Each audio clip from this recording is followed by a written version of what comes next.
everybody, it's Micheline from Misha Makes again. You will no doubt, those of you who are subscribers to me will no doubt know that I have had an epic vlog session doing a sew along for the Shelley bra. It has been epic for a number of reasons, because it's taken longer to do than I thought, although the first bra took me about 2 to 3 hours, or maybe it's even 4 hours to do. When you're doing a sew along, you've got to film every little piece and then do the intakes and the outtakes and things, get rid of all the outtakes, and the processing of it once you've got it done takes a good evening or more for each vlog, and then the uploading takes about anything up to about 4 or 5 hours. I've had to set it going about 8 or 9 o'clock at night and gone to bed with the computer on, had to come down to find, the next morning to find that it's finally been uploaded. So I finally got 6 episodes done, six not episodes, six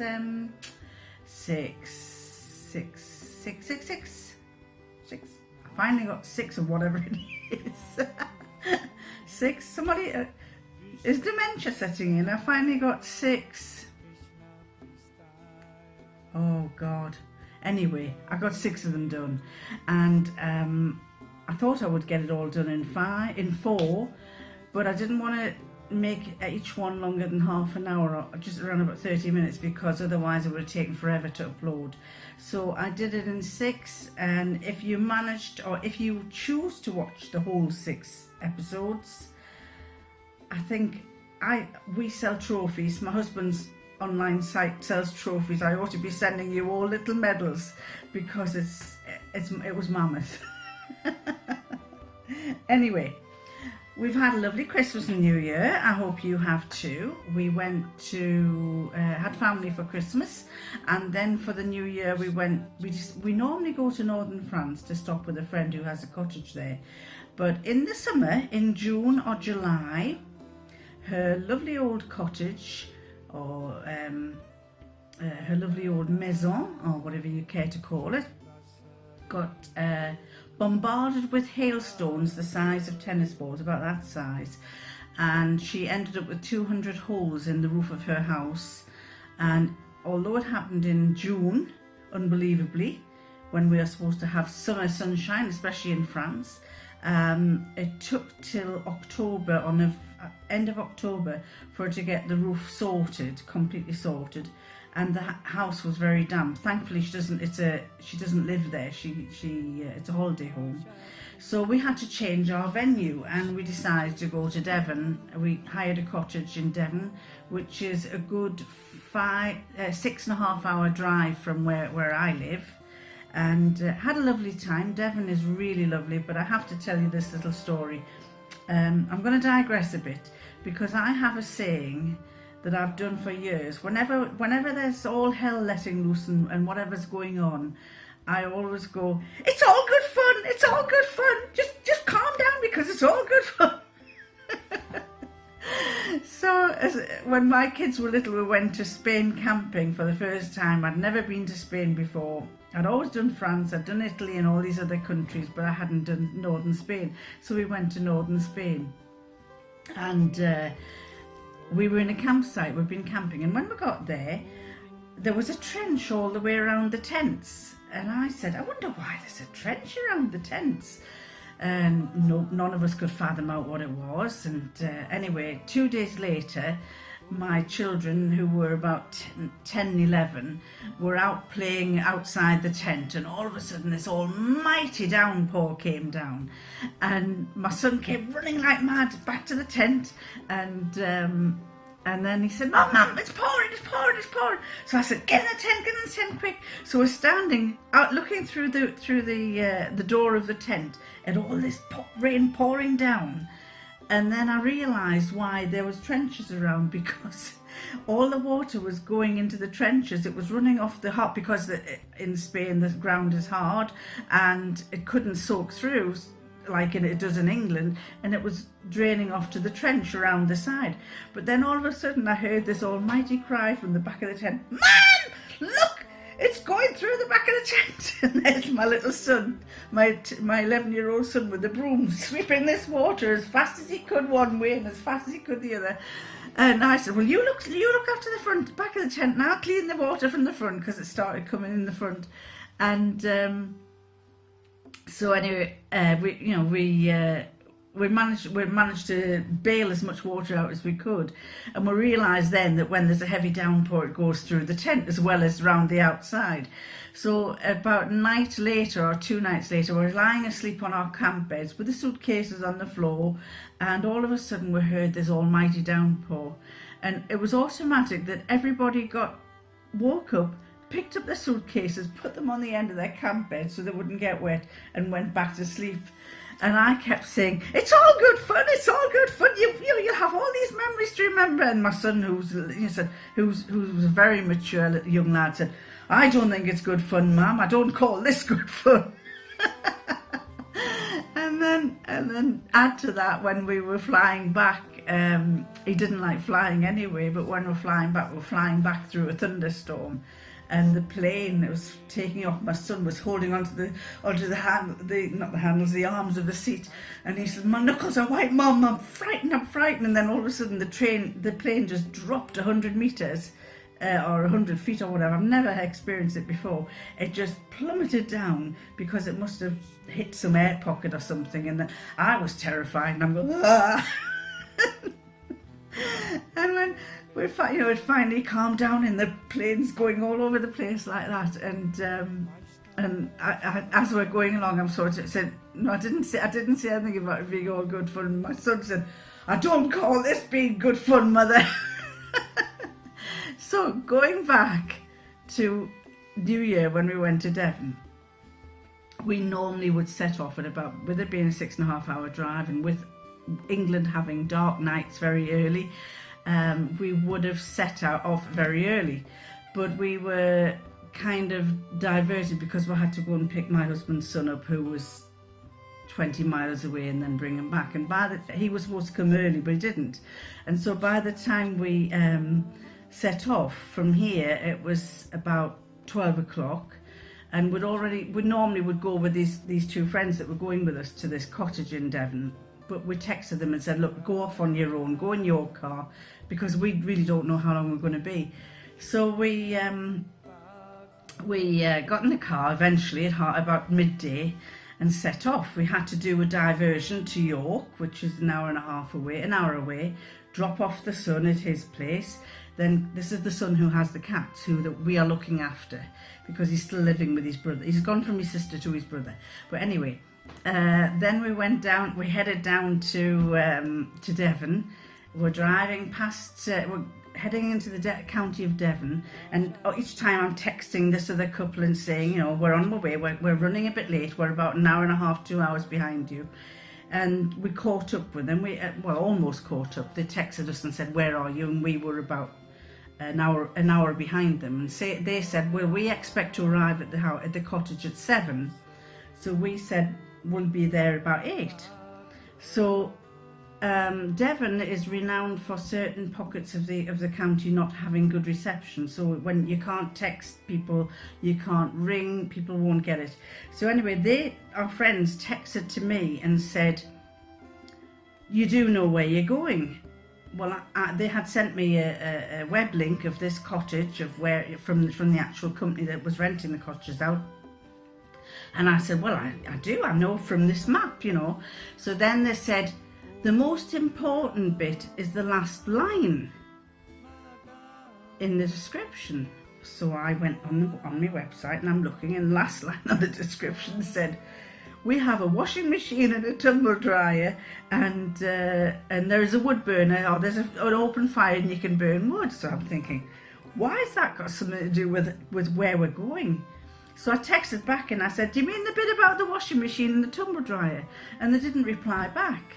So on we drove, and we expected to arrive at 8 o'clock. They were arriving at 7, and we arrived at 8 o'clock to the very point that our sat-nav had taken us to.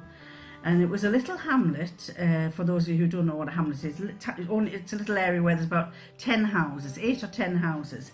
And there was a little hamlet with 8 to 10 houses, and we got out, and we did know that the cottage had white walls, because the photograph on the website showed a lovely cottage with white walls.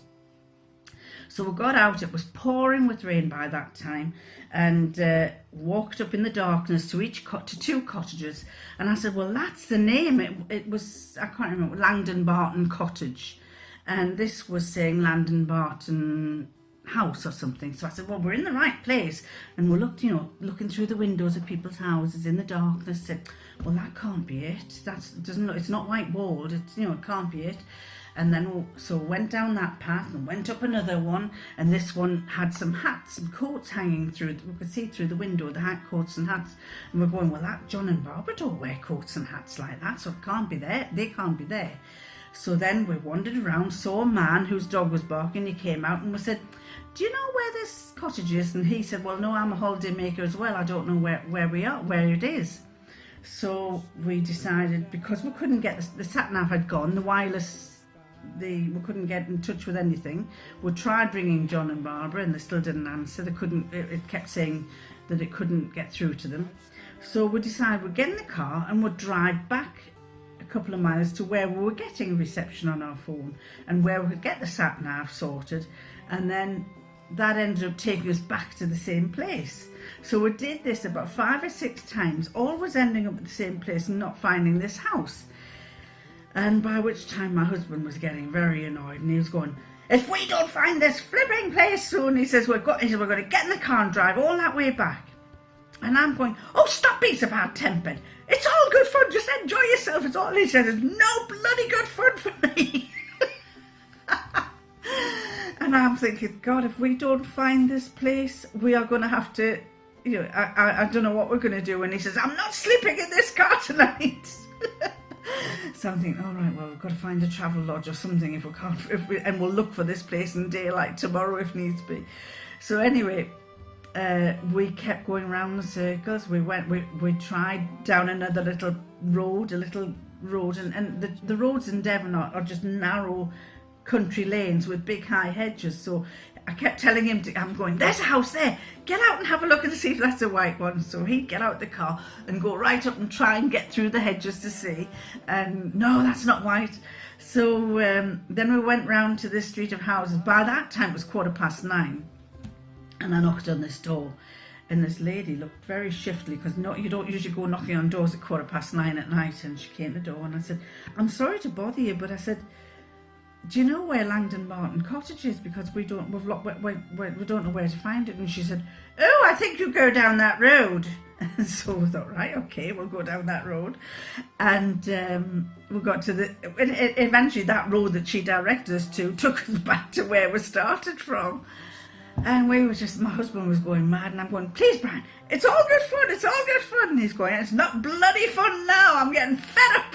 And he says, if we don't find out where they are, we're going home. And I'm going, we're not driving back 6.5 hours just to get back home. So anyway, fortunately his phone rang, and it was John, and apparently they couldn't get through either, but they found that in the cottage that they were in was a phone on the wall. So they picked up the phone and suddenly thought, oh, let's try ringing them from this house phone. So they rang us from the house phone, and they said, where are you? And we said, well, we're wandering around this blooming place and we can't find where you are. We found lots of other houses, but we can't find this white bloody cottage. And he said, no, you won't, because it's yellow. So then he said, well, where are you? And I said, well, we've just gone past that cottage, and we've just gone past where we were before, and we're at the end of the lane we had to go through this river all the time, a ford, what you call a ford, which is like a little stream that goes over the road. And we'd gone about a mile away, and I said, well, we're about a mile away from where we keep ending up back. And he said, well, go back that way and I'll meet you at the bottom of the road. So when we turned around and went back, basically the house was there, where we had stopped was there, and as you head towards it, there was a little side road, and the house was behind where those houses were. And we said, well, I wouldn't blooming well known you were behind there. We wouldn't have taken 2 hours to find it. And it took us till 10:15 at night to find this cottage. And they said, well, we thought you said, we told you, it's the last line that's important, but then we saw that you'd mentioned about washing machines. So did you not have the last line? And I said, well, what last line was that? And it said, oh, well, we went on a different website, and the last line said, don't go right into the hamlet. It's the second turning it's the first turning after such and such a sign. And we're behind the houses. And I said, well, we didn't have that. But thankfully, when we got there, they had a lovely meal made for us, and already the place was lovely and warm. We were soaking wet because we'd been in and out this cars many times trying to find where it was. And so they had a glass of wine waiting for us and a lovely meal. So after joking about how long it had taken us and how many times we'd been around this village, I think we must have gone around the same village, ending up at the back of the same place about 15 times. We ended up having a beautiful holiday. I have to say, Devon was lovely. I'll put up some pictures later on at the end to let you see what it was like. But it was a very nice time. Anyway, I came back to finish off this marathon bra making tutorial. And before we went on holiday, we went on the 28th of December. I had 4 months ago bought a beautiful camera, a really good camera that was made perfect pictures and light adjusting and everything. And I wanted to take it with me on holiday, but I couldn't find it. And I thought nothing more of it. I just used my mobile phone camera, which I'm actually doing this thing from now because I haven't got a proper camera. Anyway, I took my mobile phone camera, and when we got back from our holidays, I said, I don't know where that camera's gone to. And we searched and searched and searched, and we worked it back to the 26th. We had family there, and I was filming all the kids opening their presents, opening the Christmas presents, the little grandchildren, and the excitement that they had and everything. And I remembered putting it on. I didn't want the kids to touch it, so I put it on the side of the kitchen unit, and below that my husband had put a box where all the wrapping paper, the wrapping paper was going into, because it was going to go out with the paper rubbish on the day that we were going away. And the only thing we can find, we've scoured since we've come back, we've looked high and low for this camera, can't find it. So we've just worked out that we've probably thrown it into the bin with the paper. Not a good thing. So I'm going to have to save up again for another camera. So in the meantime, you will get some good videos, some grotty videos, but they're done with this mobile phone, which is actually a good image, and another old camera that I have, which the last episode of my bra making tutorial was made with, and the light was absolutely terrible with it. And I couldn't go back and redo it because it was done in a process. So anyway, after all that talking, I don't know how long I've been on for, 18 minutes. I think I better stop. And I better do another one in a minute, because if I start now telling you about what I was going to tell you about, you'll have got bored. So I think I'll stop, and I'll catch you next time with my next one, which is going to be called Stash Stories. Catch you next time. Bye. Oh, by the way, I will be wearing the same clothes because I'm going to do the same video. I'm going to do a run of them, and I'm going to put them all together. Do them all separately. So I'll catch you next time. Bye.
Yeah. Big lights, stopping areas and things like that.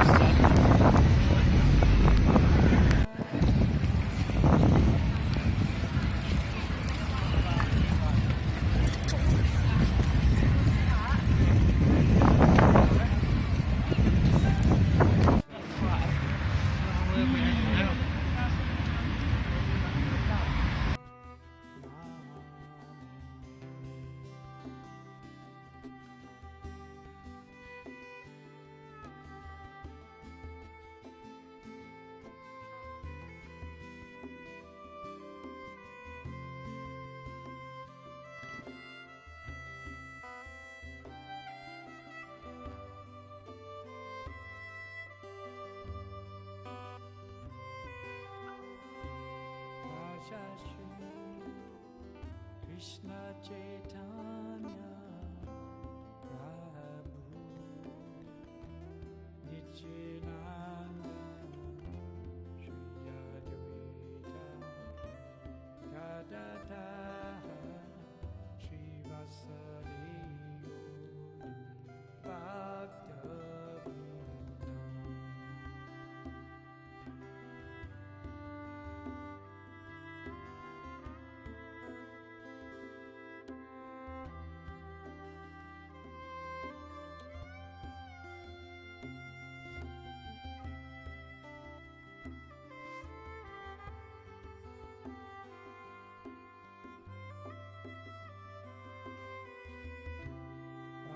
Shri Krishna Chaitanya Prabhu Nityananda Shri Advaita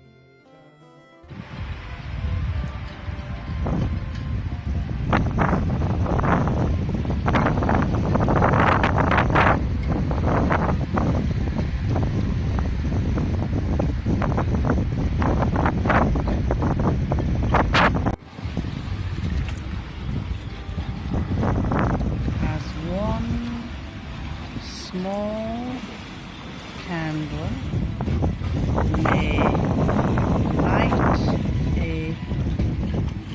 1,000, so the light here kindled hath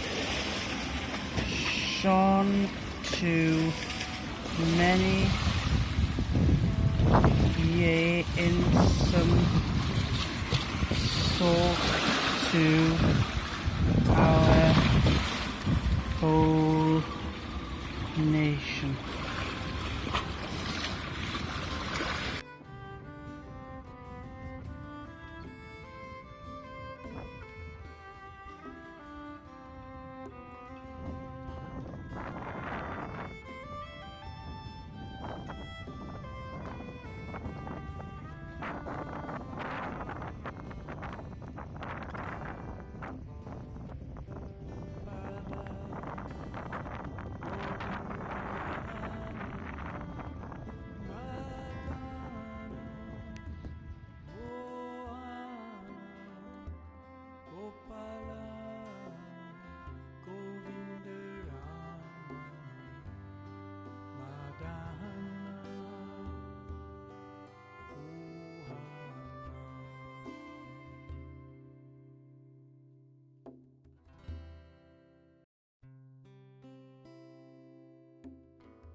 Brian, New Year's Eve reveal of the meal.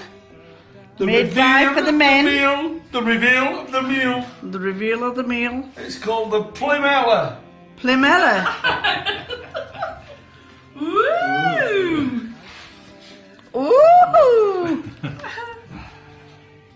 Now this had to have 5 runner beans in it. The question is, did you put 5 runner beans in? I put 7 in. Oh, well, that's going to make it even worse. It's going to lack that body that 5 would have done, Brian. Has it got 10 shrimps in? It's got around about 20. Oh, so that breaks the rules of the recipe as well. Yeah. I see there's more mussels than it tells you to put in as well. Yeah. Double. What was Yeah. it? 4 mussels, did it say? Double. Very nice.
Raja Shri Krishna Chaitanya Prabhu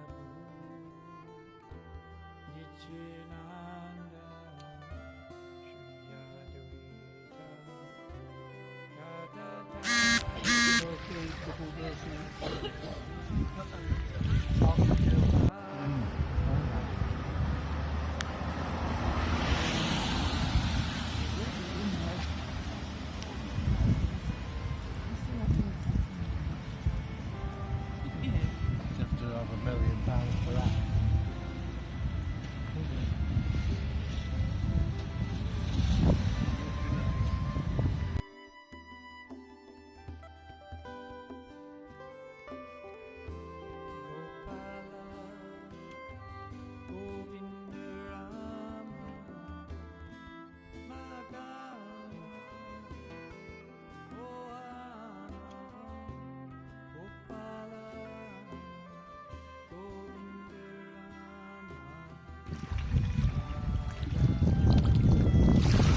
Krishna Chaitanya Prabhu Nityananda Shri Advaita Gadadhara Srivasadi Bhakta-vrinda.